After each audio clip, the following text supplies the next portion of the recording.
À Notre-Dame de Paris, Théo, le retour des vitraux de la discorde. La polémique se poursuit avec une nouvelle étape franchie ces derniers jours, le panneau d'autorisation de travaux pour retirer les vitraux historiques réalisés par Viollet-le-Duc a été affiché au pied de la cathédrale.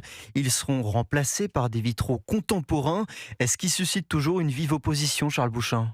Oui, ces travaux sont vivement critiqués par les défenseurs du patrimoine. 6 grandes baies sont concernées. Les vitraux, imaginés par Eugène Viollet-le-Duc, avaient été épargnés par l'incendie de Notre-Dame.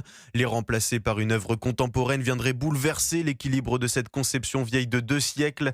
C'est ce que dénonce Julien Lacaze, président de l'association Sites et Monuments. Il y a une hiérarchie dans la richesse des vitraux. On commence par des vitraux non figuratifs dans la nef pour amener les plus beaux vitraux qui sont les vitraux figuratifs du chœur. Et le fait d'introduire des vitraux figuratifs dans la nef déséquilibre cette composition d'ensemble. À l'origine de ce remplacement, Emmanuel Macron qui souhaite laisser une trace contemporaine dans cet édifice reconstruit.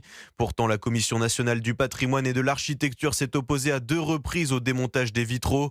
Une pétition signée par plus de 335 000 personnes conteste également ce projet. Ce qui est frappant, c'est finalement la solitude de notre président. La décision politique n'est pas soutenue par l'opinion savante ni par l'opinion publique. L'association va déposer dans les prochains jours un référé devant le tribunal administratif de Paris. S'il est accepté par le juge, les travaux pourraient être suspendus. Charles Bouchin.